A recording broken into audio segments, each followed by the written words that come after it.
If you want to become fluent in English this year, you need a plan. My name is Yulinda.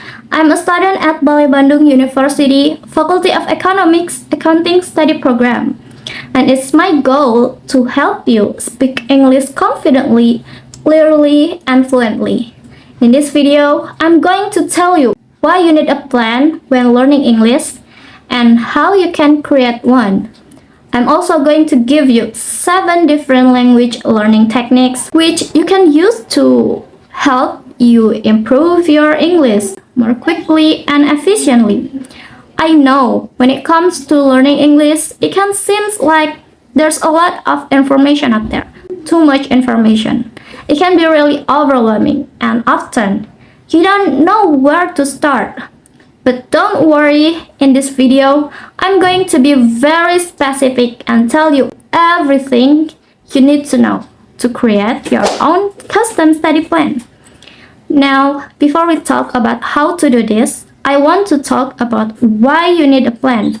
Let's imagine you're driving a car. You probably know where you're going and you have a destination in mind. Maybe it's work, the beach, or another city. But wherever it is, if you want to reach this place, you need to know which road to take. Maybe you use a GPS or maybe you use a map. But before you start driving, you figure out which path you're going to take and how you can reach your destination. Learning English is not different. In this case, your goal is fluency or C2 level. Well, this is where we need to talk about how to create a plan. Everybody's plan when learning English will be slightly different.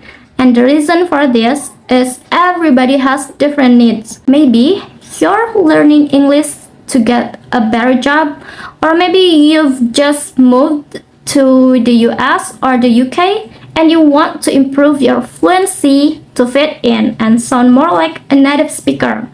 Now, how do you figure out what your needs are? All you need to do is ask yourself the questions. Why? Why am I learning English? Your answer to this question is the reason you're learning English. And when you create a study plan, you need to focus on this reason. So, let's look at the 7 skills you need practice.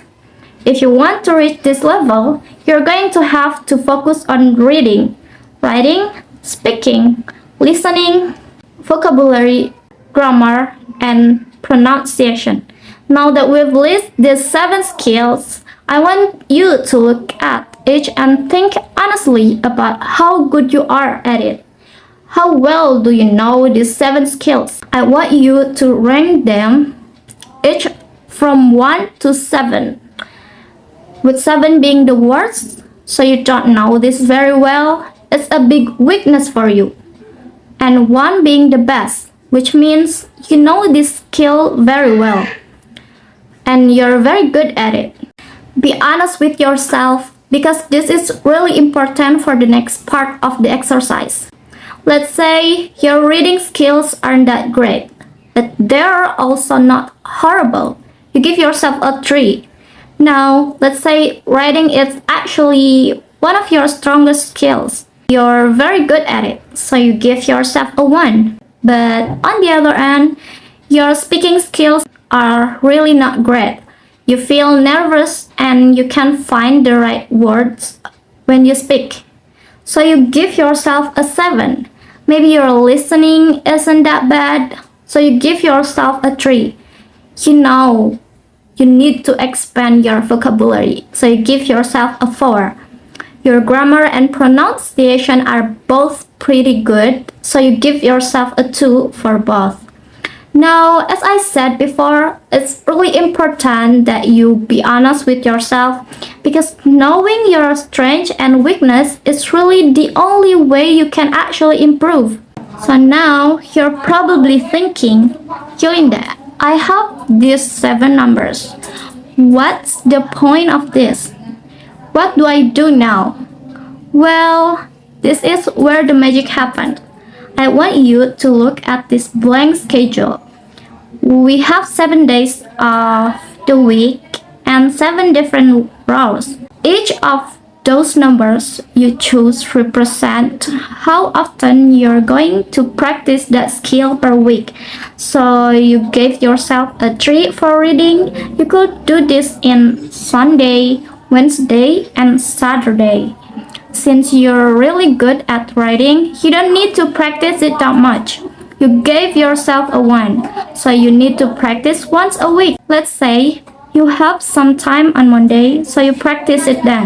You have problem speaking, so you gave yourself a 7.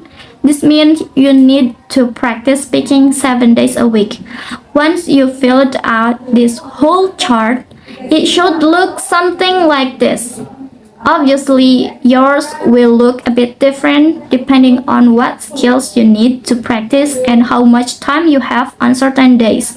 For example, if you don't have much time on Monday, you can arrange your schedule so you only practice one skill on Monday, but then practice for other skills on a day you have more time. This just gives you a general idea of how to structure your weekly schedule. Now, if you're wondering about how much time to spend a day, you can use this simple formula.